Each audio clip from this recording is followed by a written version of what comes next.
दुनिया की सबसे बड़ी कंपनी जहां आर्टिफिशियल इंटेलिजेंस और ऑटोमेशन की सबसे एडवांस मशीनें बनाई जाती थीं, अचानक किसी टेक्निकल प्रॉब्लम की वजह से पिछले 10 दिनों से बंद पड़ी थी। रोज करोड़ का नुकसान हो रहा था। दुनिया के बड़े से बड़े इंजीनियर इस पर अपना तजुर्बा आजमा चुके थे, लेकिन कोई भी मशीन को ठीक नहीं कर पा रहा था। तभी एक अनाथ जूते पॉलिश करने वाले बच्चे ने कहा, सर मैं इस मशीन को ठीक कर सकता हूं। बच्चे की यह बात सुनकर सब हंस पड़े। सबने उसे पागल कहा, खूब मजाक बनाया, लेकिन उसने वो कर दिखाया जिसकी किसी ने कल्पना भी नहीं की थी। दोस्तों, आइए जानते हैं कि आखिर वो जूते पॉलिश करने वाला बच्चा कौन था और उसे मशीनों के बारे में इतनी जानकारी कैसी थी। कंपनी के मालिक थे अर्जुन शांतिनाथ, तकनीकी दुनिया का एक बड़ा और चर्चित नाम। लेकिन आज इस कंपनी में एक अजीब सी उदासी छाई हुई थी। गेट पर सन्नाटा था, गार्डों के चेहरों पर तनाव और अंदर कर्मचारियों में अफरा तफरी का माहौल था, क्योंकि कंपनी का सबसे बड़ा 100 करोड़ का प्रोजेक्ट पिछले 10 दिन से बंद था। एक विशाल ऑटोमेशन मशीन जो प्रोजेक्ट की रीढ़ थी, अचानक खराब हो गई थी। दुनिया के बड़े इंजीनियर बुलाए गए, लाखों रुपए खर्च हुए, पार्ट बदले गए, लेकिन मशीन में क्या खराबी थी कोई समझ ही नहीं पा रहा था। हर दिन करोड़ों का नुकसान हो रहा था। टॉप मीटिंग रूम में अर्जुन शांतिनाथ गुस्से में टेबल पर हाथ मारकर बोले, 10 दिन हो गए और अभी तक मशीन चालू नहीं हुई। ये कंपनी मजाक नहीं है, करोड़ों लगे हैं इस प्रोजेक्ट में। इंजीनियर सहमे हुए खड़े थे। एक सीनियर इंजीनियर बोला, सर हमने हर हिस्सा चेक कर लिया है, सेंसर, वायरिंग, सॉफ्टवेयर सब ठीक दिख रहा है। दूसरा बोला, विदेश से स्पेशल टीम भी बुला ली है, लेकिन किसी को समझ नहीं आ रहा कि समस्या कहाँ है। अर्जुन की आंखों में गुस्सा पिघलकर चिंता बनने लगा। अगर अगला सप्ताह भी मशीन बंद रही तो कंपनी को भारी नुकसान झेलना पड़ेगा। उन्होंने आदेश दिया, आज पूरा सिस्टम फिर से चेक करो, मुझे शाम तक प्रोग्रेस चाहिए, वरना सबकी छुट्टी। और वह मीटिंग रूम से बाहर निकल गए। जब मालिक बाहर आए, उनकी नजर गेट के पास फुटपाथ पर बैठा एक 15 साल के लड़के पर पड़ी। हाथ में ब्रश, पॉलिश की बाटली और एक पुराना सा कपड़ा। कपड़ों पर धूल, जेबें फटी हुई, लेकिन आंखों में अजीब सी चमक। नाम था अंश। उस समय मलिक ने उस लड़के को इग्नोर किया और वापस अंदर चले गए। अंश हर रोज यहां आता था, जूते पॉलिश करता, कभी कभी चाय वाले की मदद कर देता, पर उसकी निगाहें हमेशा कंपनी की इमारत पर ही टिकी रहती थीं, मानो कांच की उस दीवार से झांककर वह मशीनों को समझ सकता हो। आज भी वह दूर से मशीन वाले सेक्शन की ओर देख रहा था। इंजीनियरों का भागना दौड़ना, अलार्म का बजना, मालिक का गुस्सा, सब कुछ वह ध्यान से देख रहा था। वह बुदबुदाया, 10 दिन से मशीन बंद है, लेकिन ये लोग गलत जगह देख रहे हैं। असल समस्या तो बैकअप यूनिट में है। लेकिन उसकी यह बात कौन सुनने वाला था। उसे देखकर लोग सिर्फ यही सोचते थे कि ये एक गरीब जूते पॉलिश करने वाला लड़का है। किसी को नहीं पता था कि उसकी रातें कैसी गुजरती हैं। उसके बचपन की कहानी कोई नहीं जानता था। अंश के जन्म के कुछ साल बाद ही उसकी मां ने उसके पिता से तलाक ले लिया था। उसका पिता था अर्जुन शांतिनाथ। जी है, इसी कंपनी का मालिक। लेकिन यह बात किसी को नहीं पता थी, अंश को खुद भी नहीं। तलाक के बाद मां अपने मायके वापस आ गई थी, अपने बूढ़े पिता यानी अंश के नाना के साथ रहने। अंश के नाना छोटा सा गैराज चलाते थे। कहने को तो मां की दुनिया अंश था, लेकिन वह अक्सर बीमार पड़ती रहती थी। तलाक का सगमा उन्हें बर्दाश्त नहीं हुआ। सांस चढ़ जाना, शरीर में दर्द रहना, इस तरह की कई बीमारियां उन्हें बन गई थीं और इलाज बहुत महंगा पड़ रहा था। घर चलाने के लिए, दवाइयां लाने के लिए अंश को दिन भर जूते पॉलिश करने पड़ते थे। लेकिन जैसे ही रात होती, लोग अपने अपने गैराज बंद करके घर चले जाते। लेकिन अंश और उसके नाना अपने छोटे से गैराज में रात को काम करते थे। वो अंश को सिखाते थे कि मशीन कैसे चलाई जाती है, कैसे उन्हें ठीक किया जाता है। अंश के नाना पुराने जमाने के मैकेनिक थे। वो अपने दामाद यानी अर्जुन शांतिनाथ की कंपनी में एक बड़े इंजीनियर रह चुके थे, इसीलिए उन्हें मशीनों की अच्छी खासी नॉलेज थी। उनका छोटा सा गैराज टूटे हुए स्कूटर, पंखे, पुराने जनरेटर और मैले कपड़ों से भरा रहता था। लेकिन अंश के लिए वह जगह मंदिर से कम नहीं थी। वह हर रात नाना से मशीन सीखता, पेंच कैसे घूमता है, करंट कहां से आता है, कोड कैसे पढ़ा जाता है, सब कुछ। नाना अक्सर कहते, अंश बेटा, तेरे हाथ में समझ है, तू मशीन को देखता नहीं, महसूस करता है। अंश हंस देता, नाना बस आपसे ही सिखा है। लेकिन नाना की आंखों में एक और बात छिपी थी, कुछ ऐसा जो वह अंश को कभी नहीं बता पाए थे। अंश दरअसल सिर्फ मेहनती नहीं था, वह जन्म से एक जीनियस था। लेकिन यह जीनियस अपनी मां के इलाज के लिए सड़क पर जूते पॉलिश करता और रात में गैराज में मशीनें सीखता। कंपनी के गेट के सामने बैठा अंश मशीन वाले हॉल को देखता रहा। वह मशीन उसे अजीब तरह से आकर्षित कर रही थी। उसने खुद से कहा, अगर मुझे 5 मिनट भी मिल जाए, मैं इसे ठीक कर दूं। इतने में बाहर से आवाज आई, अबे ओ जूते पॉलिश वाले, उठ, यहां से हट। एक गार्ड उसे डांट रहा था। अंश जल्दी से खड़ा हुआ। जी हाँ, मैं हट रहा हूं। लेकिन जाते जाते भी उसकी नजरें मशीन वाले सेक्शन को देख रही थीं। इसी बीच मालिक अर्जुन शांतिनाथ फिर बाहर आए। अर्जुन ने पहली बार अंश को ध्यान से देखा। उसके फटे कपड़े, उसकी आंखों की चमक उन्हें अजीब तरह की खटक गई। अर्जुन ने गार्ड से पूछा, ये लड़का कौन है? गार्ड बोला, सर, यहां रोज आता है, जूते पॉलिश करता है, बस कभी कभी मशीन की तरफ घूरता रहता है। अर्जुन ने अंश की ओर देखा। अंश ने नजरें झुका लीं। कुछ मिनट की खामोशी के बाद अर्जुन ने कहा, तुम मशीन को इतने ध्यान से क्यों देखते हो? अंश धीरे से बोला, सर, मुझे मशीनें अच्छी लगती हैं। अर्जुन ने तंज किया, मशीनें? और तुम जूते पॉलिश करते हो बेटा? यह करोड़ों की टेक्निकल मशीनें हैं। अंश ने हिम्मत करके कहा, सर, अगर बस एक बार मशीन के पास जाने दें, मैं बता सकता हूं क्या समस्या है। पूरे स्टाफ ने हंस दिया। ये बताएगा?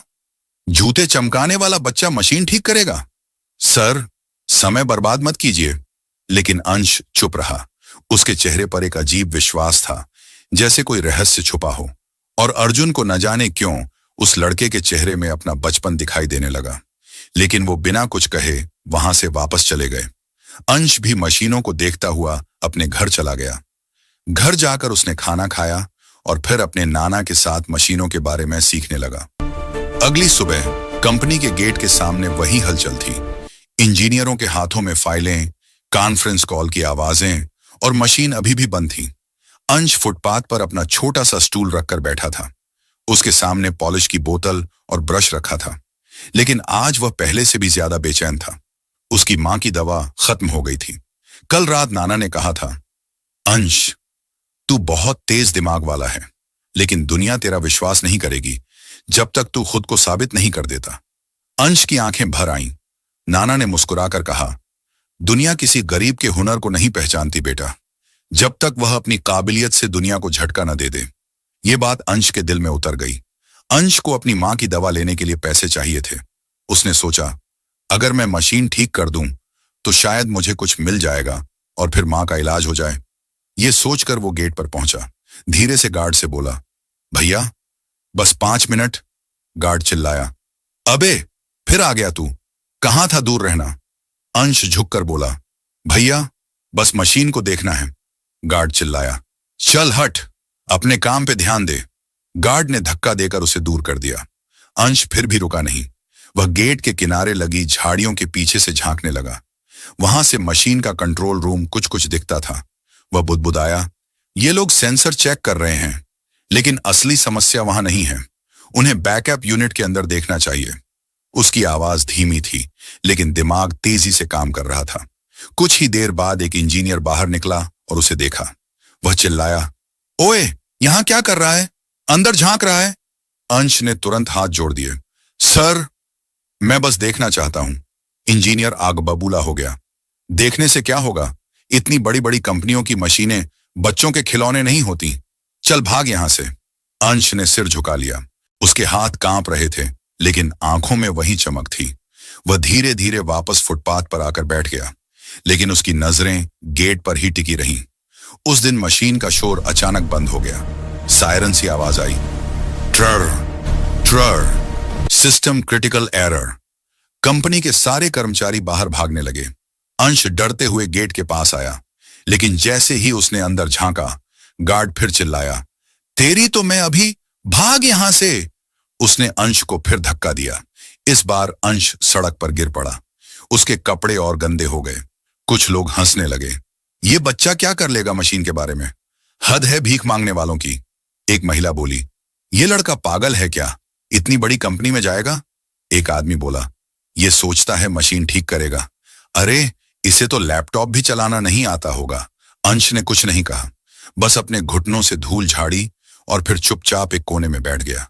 उसकी आंखों से आंसू गिर रहे थे, लेकिन उसके दिमाग में सिर्फ एक ख्याल था, काश मुझे सिर्फ 5 मिनट मिल जाते। वह पूरे दिन चुपचाप कंपनी के बाहर बैठा रहा। शाम के करीब अर्जुन शांतिनाथ कंपनी से बाहर निकले। उनका सिर दर्द से भारी था। मशीन अभी भी बंद थी। उन्होंने गेट के पास वही लड़का देखा, थका हुआ, कपड़े धूल से भरे, लेकिन आंखों में अजीब चमक। अर्जुन ने गार्ड से पूछा, तुम इसे बार बार क्यों धक्का देते हो? गार्ड ने शिकायत की, सर ये रोज मशीन वाले सेक्शन में झांकने आता है, कहता है मशीन ठीक कर देगा। अर्जुन ने ठंडी हंसी भरी, मशीन ठीक कर देगा ये? फिर उन्होंने अंश की तरफ देखा। अर्जुन बोले, तुम रोज मशीन की तरफ क्यों देखते हो? क्या समझते हो तुम? अंश ने डरते डरते कहा, सर मैं मशीन को बस एक बार करीब से देख लूं तो बता सकता हूं। इंजीनियर, कर्मचारी, गार्ड सब हंस पड़े। सर ये मजाक कर रहा है, ये बच्चा क्या जानता होगा, मशीन करोड़ों की है, खिलौना नहीं। लेकिन अंश चुप रहा। उसने सिर्फ अर्जुन की आंखों में भरोसा खोजने की कोशिश की। एक पल के लिए अर्जुन के मन में एक हल्की सी टीस उठी, जैसे किसी गहरे रिश्ते की पहचान, लेकिन वह एहसास अभी अधूरा था। अर्जुन ने सख्त लहजे में कहा, ठीक है, अगर तुम कुछ जानते हो तो अंदर चलकर बता दो। पूरा स्टाफ दंग रह गया। सर ये, सर मजाक मत कीजिए, ऐसे कैसे किसी बच्चे को मशीन के पास ले जा सकते हैं? अर्जुन ने कहा, मैंने कहा है उसे अंदर लाओ। अंश पहली बार कंपनी के अंदर आया। अर्जुन उसके साथ चल रहा था, लेकिन सामने हर तरफ लोग फुसफुसा रहे थे। ये जूते पॉलिश करने वाला बच्चा कंपनी की मशीनों को क्या समझेगा? सर पता नहीं क्यों इसे अंदर ले आए। अंश सब सुन रहा था, लेकिन उसकी नजर सिर्फ मशीन पर था, वही हाइड्रोलाइन 700 मशीन, जिसे वह महीनों से बाहर खिड़की से झांक झांक कर देखता था। मशीन रुकी हुई थी, लाल लाइट जल रही थी। अर्जुन गुस्से में इंचार्ज पर चिल्लाया, 10 दिन से मशीन बंद है, किसी इंजीनियर ने सही से जांच भी नहीं की। इंचार्ज बोला, सर हमने कोशिश। अर्जुन ने हाथ उठाकर उसे रोका और अंश की ओर देखा। अंश तुम्हें पता है ये मशीन क्यों बंद है? कमरे में सन्नाटा। सभी की निगाहें उस 13 साल के दुबले पतले बच्चे पर थीं, जो फटी शर्ट पहने एक हाथ में पुरानी कपड़े की थैली पकड़े खड़ा था। अंश ने धीरे से कहा, सर अगर मैं मशीन को पास से देख लूं तो शायद बता सकूं। लोग हंसने लगे। देखकर बताएगा? ये कोई खिलौना है? इंजीनियर फेल हो गए और ये बच्चा ठीक करेगा? लेकिन अर्जुन के चेहरे पर जरा भी हंसी नहीं थी। अर्जुन ने सख्ती से कहा, चुप, जो लोग इसे रोकने की कोशिश करेंगे कल से नौकरी पर मत आना। अचानक पूरा हॉल शांत। अंश धीरे धीरे मशीन के चारों ओर घूमने लगा। हर जगह सूंघकर हवा को महसूस किया। आवाज, कंपन, तेल की गंध, सब कुछ। इंजीनियर बड़बड़ाते रहे, ये बच्चा ड्रामा कर रहा है, किसे बेवकूफ बना रहा है ये। लेकिन अंश अपने ही दुनिया में था। अंश ने झुककर नीचे की तरफ देखा और अचानक बोला, सर ये बंद नहीं हुई, इसे किसी ने बंद कराया है। पूरा कमरा चौंक गया। इंचार्ज ने हंसकर कहा, क्या बकवास कर रहा है, मशीन खराब है इसलिए बंद है। अंश ने सीधा उसकी आंखों में देखते हुए कहा, नहीं सर, मशीन खुद नहीं रुकी, इसके मेन प्रेशर वाल्व को हाफ टर्न घुमाया गया है। यह हादसा नहीं, किसी का इरादा है। अर्जुन का चेहरा सख्त हो गया। एक सीनियर इंजीनियर आगे आए, यह असंभव है, उस वाल्व तक पहुंचने के लिए मशीन खोलनी पड़ती है, और वह मशीन 2 दिन पहले हमारे सिवा किसी ने नहीं खोली। अंश ने मशीन के एक छोटे कोने की ओर इशारा कर कहा, नहीं सर, अगर कोई इस पैनल की तीसरी स्क्रू खोल दे तो बिना मशीन खोले वाल्व तक हाथ पहुंच सकता है। इंजीनियर स्तब्ध। उन्होंने जाकर स्क्रू चेक किया। तीसरी स्क्रू थोड़ी ढीली थी, मतलब अंश बिल्कुल सही था। हॉल में सन्नाटा फैल गया। अर्जुन धीरे से बोला, मतलब किसी ने सैबोटाज किया है कंपनी को नुकसान पहुंचाने के लिए। फिर उसने अंश की तरफ देखा, और तुम्हें यह सब कैसे पता? अंश ने सिर झुकाकर कहा, सर मैं रात को अपने नाना के गैराज में मशीनें खोलता सीखता हूं, बस वहीं से समझ आया। यह सुनते ही कई लोग चौंक गए। अर्जुन ने कुछ देर अंश को देखा, जैसे उसकी आंखों में कोई नई उम्मीद चमक उठी हो। अंश, अगर मैं कहूं कि मशीन को चालू कर दो, क्या कर पाओगे? इंजीनियर चौंक कर बोले, सर यह मजाक नहीं है, इतनी भारी मशीन गलती से भी ब्लास्ट हो सकती है। लेकिन अर्जुन ने कहा, मैंने फैसला कर लिया है। फिर उसने अंश की ओर देखते हुए कहा, बोलो अंश, तैयार हो? अंश ने पहली बार मुस्कुराकर कहा। जी सर, कोशिश करूंगा।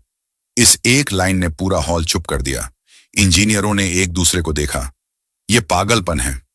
अगर मशीन फट गई तो? बच्चा है सर, यह खेल नहीं। लेकिन अर्जुन की नजरें सिर्फ अंश पर थीं, जिसमें किसी भी तरह का डर नहीं था, सिर्फ एक उम्मीद थी। अंश झुककर मशीन के निचले हिस्से में गया, जहां एक छोटा सा कंपार्टमेंट था। उसने टॉर्च मांगी। इंजीनियर ने झुंझलाकर कहा, टॉर्च लेकर क्या करेगा? तुमसे नहीं। अर्जुन ने तीखे स्वर में कहा। दे दो। टॉर्च हाथ में आते ही अंश ने अंदर झांका और तुरंत बोल पड़ा, देखा सर, ये पाइप, ये वाला नहीं, इसे यहां होना चाहिए था। इंजीनियर ने झुककर देखा और चौंक गया। ये तो सही में गलत जगह है। अंश ने मशीन के अंदर हाथ डालकर धीरे से उस पाइप को घुमाया और एग्जैक्ट जगह फिट किया। इंजीनियर दंग थे। एक आदमी बड़बड़ाया, हमसे इतनी दिनों से गलती हुई और ये बच्चे ने 2 मिनट में पकड़ ली। अंश मशीन के दाएं हिस्से में गया, जहां एक बड़ा जंक्शन बॉक्स था। वह हल्का सा कंपन कर रहा था। अंश ने उसका हाथ उस पर रखा और अचानक पीछे हट गया। सर, अगर इसे अभी ऑन कर दिया तो ब्लास्ट हो जाएगा। पूरा स्टाफ दहशत में। अर्जुन आगे बढ़ा। ब्लास्ट? लेकिन क्यों? अंश ने बॉक्स की तरफ इशारा किया। सर, इस पैनल की वायरिंग बदल दी गई है। पॉजिटिव और नेगेटिव क्रॉस कर दिए गए हैं। एक इंजीनियर चिल्ला पड़ा, यह तो कोई जानबूझकर ही करेगा, यह हादसा नहीं है। अर्जुन को अंश की बात याद आई। सर, इसे किसी ने बंद कराया है। अब सब कुछ साफ हो रहा था। अंश ने कहा, सर, मुझे सिर्फ 10 मिनट दीजिए। अगर मैं गलत हुआ, मैं खुद यहां से चला जाऊंगा। अर्जुन बोला, शुरू करो। अंश स्क्रू ड्राइवर और एक छोटे प्लास की मांग करता है। इंजीनियर उसे उपकरण देने में भी हिचक रहे थे, लेकिन अर्जुन के एक इशारे पर दे दिए। अंश मशीन के पीछे जाकर बिल्कुल सही तारों को पहचानता है, उन्हें काटता है, फिर दोबारा जोड़ता है। कई लोग स्क्रीन पर स्क्रीनिंग डेटा देख रहे थे। सब कुछ अंश की बात से मैच हो रहा था। 10 मिनट पूरे हुए। अंश मशीन के सामने खड़ा हो गया और बोला, सर, अब इसे ऑन किया जा सकता है। सब हड़बड़ाए। अरे अभी मत करना, कुछ गलती हुई तो? बच्चा है, क्या पता।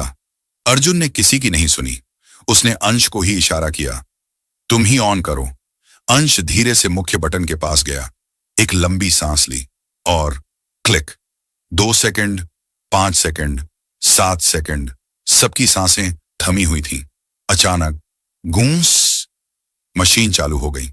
लाल लाइट बंद, हरी लाइट जल उठी। सारा सिस्टम रिवाइव हो गया, जैसे 10 दिन से सोई मशीन आज बच्चे की आवाज सुनकर जाग गई हो। हॉल में चारों तरफ, ओह माय गॉड, ये बच्चे ने कर दिया, अविश्वसनीय। अर्जुन की आंखों में चमक थी। वह धीरे से बोला, अंश, तुमने कर दिखाया। अंश ने शर्माते हुए कहा, सर, मैंने कुछ नहीं किया। मशीन खुद बता रही थी कि उसे क्या तकलीफ है। मशीन चालू हो चुकी थी, हरी लाइट चमक रही थी, सारी कंपनी में खुशियों की आवाज थी। लेकिन अर्जुन चुप खड़ा बस अंश को देख रहा था। इंजीनियर जश्न मना रहे थे, पर अर्जुन के दिमाग में एक ही सवाल घूम रहा था, ये बच्चा है कौन? अर्जुन अंश के पास आया। उसकी आवाज बहुत धीमी थी। बेटा, तुम हो कौन? अंश ने शर्माते हुए कहा, सर, मैं कोई नहीं हूं। अर्जुन ने सिर हिलाया। नहीं, कोई साधारण बच्चा 100 करोड़ की मशीन यूं नहीं ठीक कर सकता। वह नीचे घुटनों के बल बैठ गया ताकि उसकी आंखें अंश की बराबर हों। सच सच बताओ, तुम्हें मशीनों की इतनी जानकारी कहां से मिली? तुम इस कंपनी में बार बार क्यों आते थे? अंश ने गहरी सांस ली और पहली बार खुलकर बोला, सर, मैं जूते पॉलिश करता हूं। मेरी मां बहुत बीमार रहती है, उनकी दवाइयों के लिए मैं सड़क किनारे जूते पॉलिश करता हूं। पूरे हॉल में सन्नाटा। रात में मैं नाना के छोटे से गैराज में काम करता हूं, वहीं पुरानी मशीनें खोलता हूं, उन्हें वापस जोड़ना सीखता हूं। इंजीनियरों ने आपस में देखा, एक बच्चा, गराज और इतनी गहरी समझ।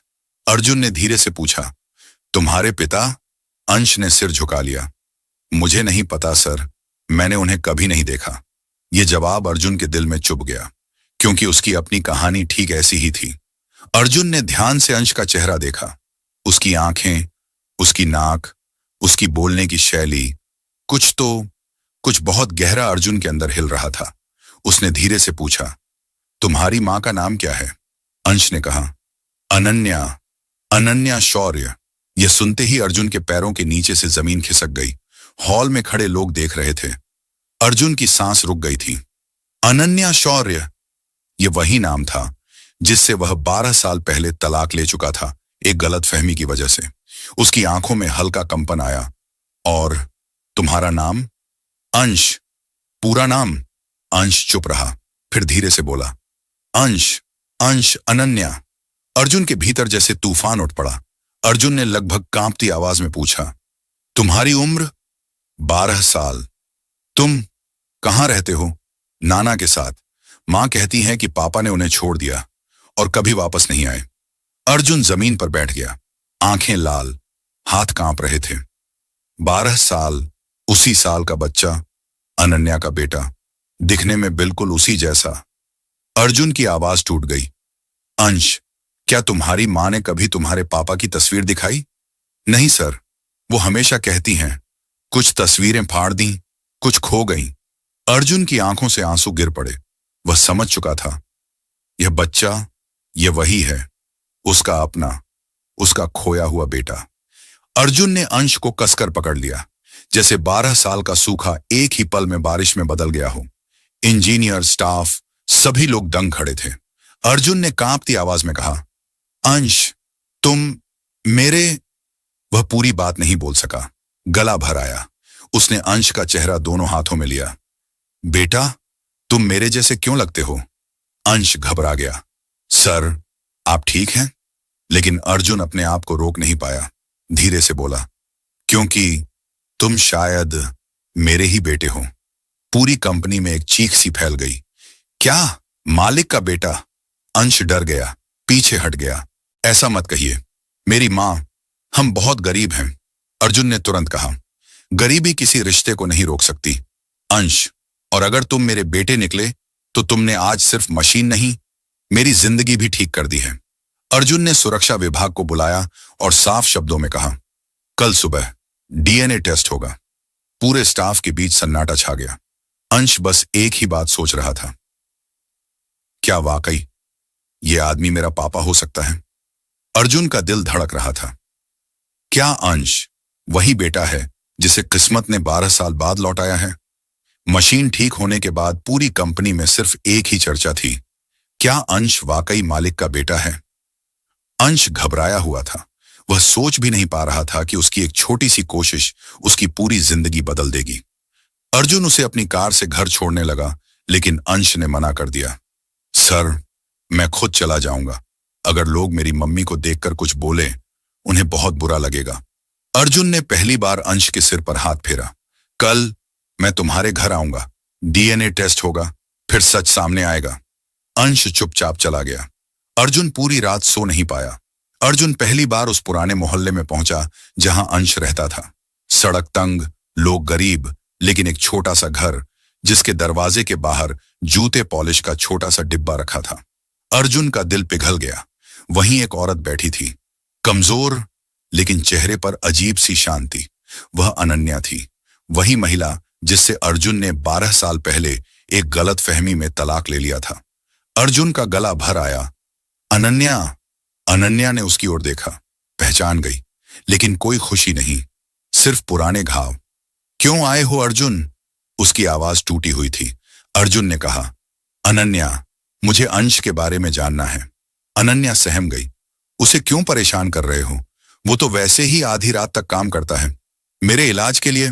अर्जुन ने कांपती आवाज में कहा। अनन्या, क्या अंश मेरा बेटा है? अनन्या की आंखें भर आईं। वह कुछ क्षण चुप रही, फिर बोली, हां अर्जुन, अंश तुम्हारा ही बेटा है। अर्जुन रो पड़ा। अंश को समझ नहीं आया क्या हो रहा है, लेकिन दोनों माँ बाप को इतने साल बाद एक साथ देखकर उसका दिल भारी हो गया। अनन्या ने कहा, बेटा ये ही तेरे पापा हैं, तू पूछता था ना। अर्जुन अंश के सामने घुटनों पर गिर गया। बेटा, मुझे माफ कर दो। उसकी आवाज पूरी तरह टूट चुकी थी। अंश रोते हुए बोला, पापा, आपको कभी गलती से भी छोड़कर नहीं जाऊंगा। ये वो पल था जो किस्मत ने 12 साल तक रोके रखा था। अर्जुन ने एक और राज खोल दिया।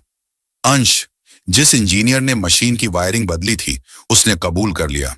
उसे किसी राइवल कंपनी ने पैसे दिए थे हमारा प्रोजेक्ट बर्बाद करने के लिए। अंश मुस्कुराया। मशीन को दर्द था सर, मैंने सिर्फ वह सुना जो वो कह रही थी। अर्जुन ने कहा, बेटा, आज से तुम सर नहीं कहोगे, मैं तुम्हारा पिता हूं और तुम इस कंपनी के असली मालिक के बेटे। इंजीनियर, स्टाफ, सबको बताया गया। कंपनी को बचाने वाला बच्चा अब उसी मालिक का खोया हुआ वारिस है। अर्जुन ने अनन्या का इलाज करवाया। अंश को एक शानदार स्कूल में दाखिला मिला और अपने गैराज को कंपनी के अधीन करते हुए नाना को इज्जत और नौकरी मिली। पूरी जिंदगी जितनी तकलीफों में गुजरी थी, उतना ही बड़ा पुरस्कार अंश को मिला, अपने माता पिता का प्यार। अंश हर दिन मशीनों के साथ रहता, सीखता, समझता और अर्जुन हर बार उसे देखकर सोचता, काश मैंने उसे कभी खोया ही ना होता। लेकिन अंश मुस्कुराकर कहता, पापा, किस्मत गलत नहीं होती। अगर मैं खोया ना होता तो मुझे मशीनों की दुनिया नहीं मिलती और शायद मैं आपको कभी वापस नहीं मिलता। अर्जुन ने उसे गले लगा लिया। दोस्तों, आपको यह कहानी कैसी लगी हमें कमेंट में जरूर बताएं और आप इस वीडियो को देश के किस कोने से देख रहे हो ये भी जरूर बताएं।